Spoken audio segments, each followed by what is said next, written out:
Assalamualaikum warahmatullahi wabarakatuh. Alhamdulillah wassalatu wassalamu ala Rasulillah wa ala alihi wa sahbihi wa mawalah wa la haula wa la quwata illa billahi wa ba'du. Qala Allahu azza wa jalla ya ayyuhalladzina amanu taqullaha haqqa tuqatih wa la tamutunna illa wa antum muslimun amma ba'du.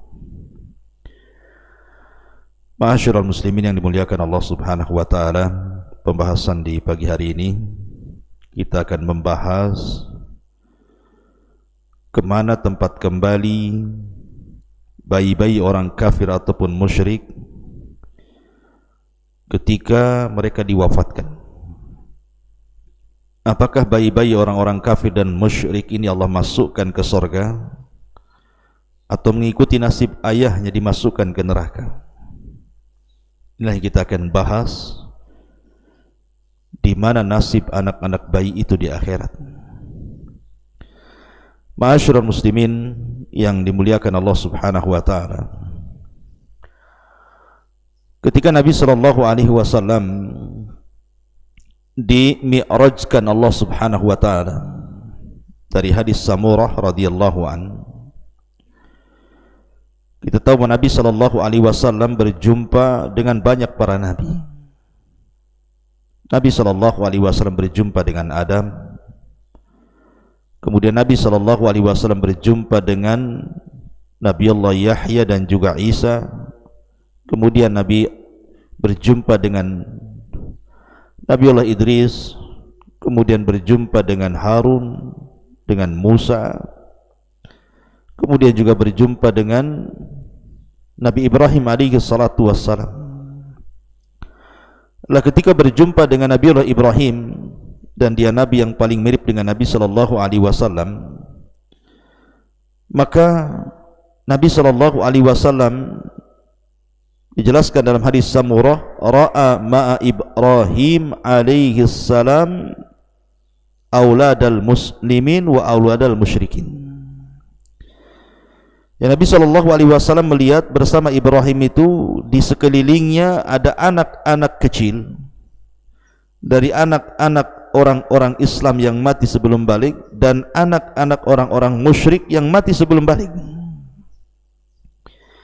Dari sini terjadi sebuah khilaf para ulama, kemana anak-anak orang-orang musyrik dan juga orang-orang kafir ketika mati sebelum balik, apakah kelak di akhirat dimasukkan ke surga ataukah mengikuti nasib ayahnya? Karena ada hadis Nabi SAW yang mengatakan kullu maulud yuladu alal fitrah fa abawahu yuhawidanihi au yunassiranihi au yumajjisani.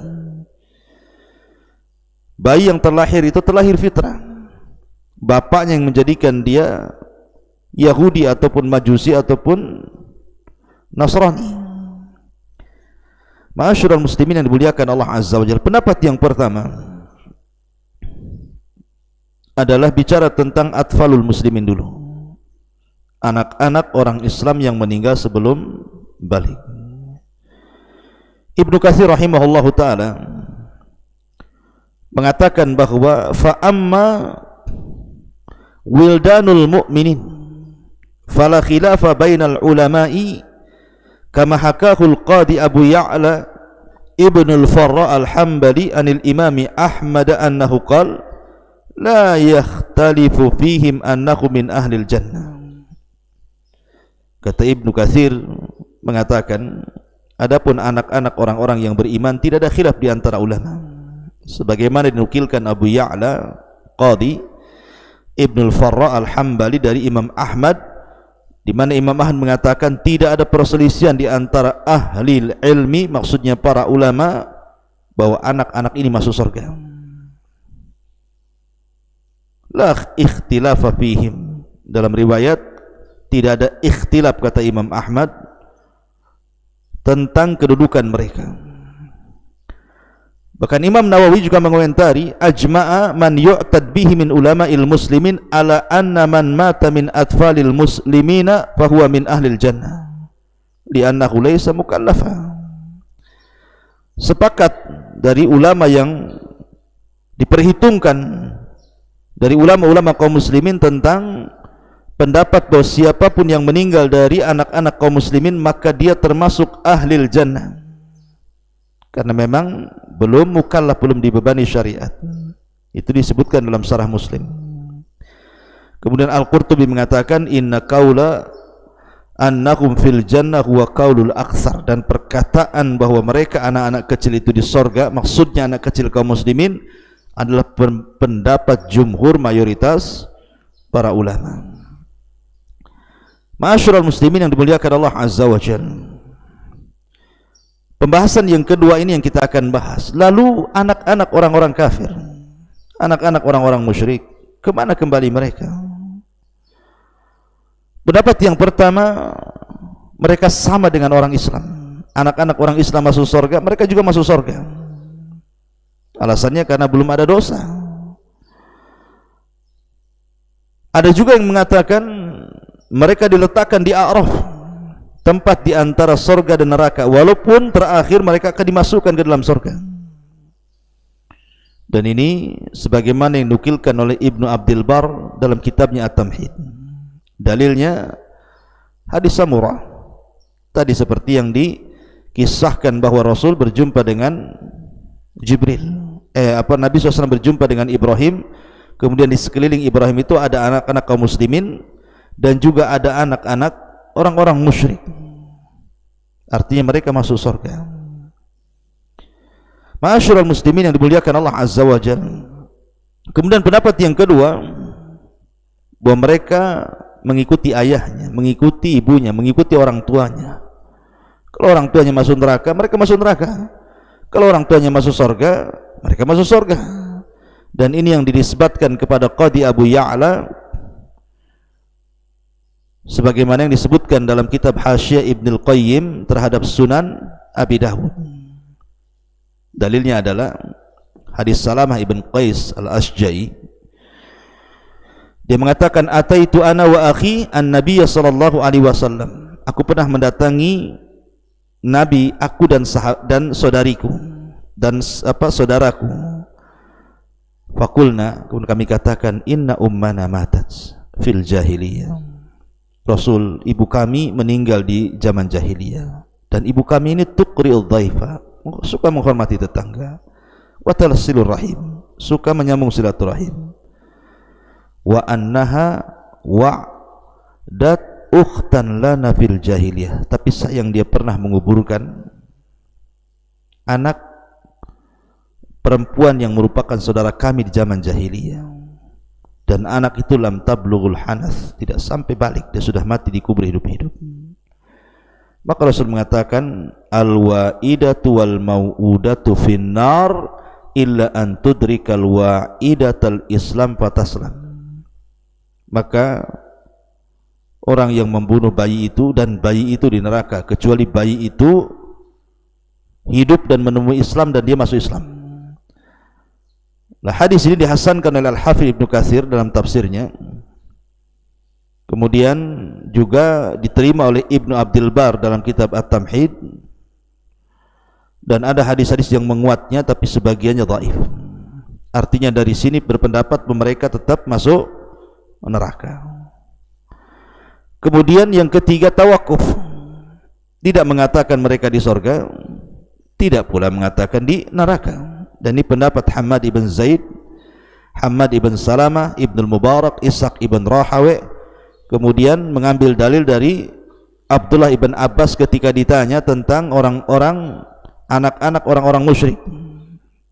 Maka mereka, Abdullah bin Abbas mengatakan, Allahu a'lam bima kanu amilin. Allah yang tahu terhadap apa yang mereka lakukan. Ma'asyiral muslimin yang dimuliakan Allah Azza wa Jalla. Ada juga yang nomor 4 berpendapat bahwa mereka adalah menjadi khadamu ahlil jannah. Mereka masuk surga tapi menjadi pembantu penduduk surga. Tapi Syekhul Islam mengatakan la asla li hadzal qaul. Tidak ada dalilnya perkataan ini, kata Syekhul Islam Ibnu Taimiyah, sebagaimana dijelaskan dalam Majmu'ul Fatawa. Kemudian yang nomor 5, dan ini pendapat yang mungkin cukup kuat gitu ya, yang terakhir, annahum yumtahanuna fil akhirah, mereka akan diberikan ujian di akhirat. Faman ata Allah dakhalal jannah wa man asa dakhalan nar. Anak-anak ini akan dihadapkan di hadapan Allah, diberikan ujian. Kalau dia mentaati Allah ketika menerima ujian Allah, maka dia masuk surga. Tapi ketika dia bermaksiat ketika menerima ujian Allah, maka dia layak masuk surga. Dan ini salah satu pendapat Abul Hasan Al-Asy'ari dan juga perkataan Imam Baihaqi dan sebagian kelompok dari kalangan muhaqqiqin, dan Ibnu Taimiyah salah satunya cenderung dengan pendapat ini. Bahkan Syekh bin Baz rahimahullahu taala ketika ditanya soal ini, maka Al-Allamah Ibnu Baz mengatakan, idza mata ghairul mukallaf bainal walidaini kafiraini fa hukmuhuma fi ahkami dunya. Di sini ada dua hukum kata Syekh bin Baz, hukum dunia dan hukum akhirat. Kalau dia mati sebelum dia balik dan dia hidup di antara kedua orang tuanya yang kafir, maka hukumnya sama dengan orang tuanya.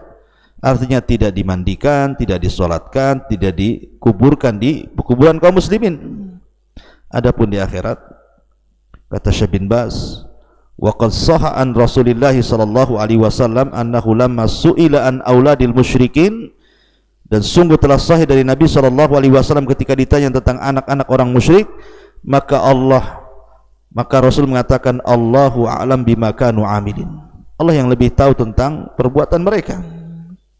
Wa qad dhahaba ba'du ahli ilmi ila anna ilma Allah subhanahu wa ta'ala fihim yadhhar yaumal qiyamah. Dan sebagian ahli ilmi berpendapat bahwa pengetahuan Allah terhadap mereka apabila mereka sudah besar akan jahat atau akan taat itu tersingkap pada hari kiamat.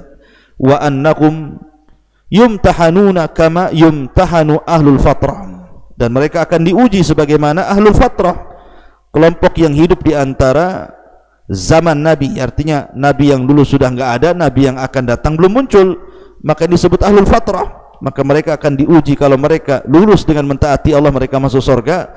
Kalau mereka tidak lulus dan bermaksiat kepada Allah, maka mereka masuk neraka. Maka dari sini pendapat yang kuat mereka akan diuji. Wallahu a'lam bishawab. Assalamualaikum warahmatullahi wabarakatuh.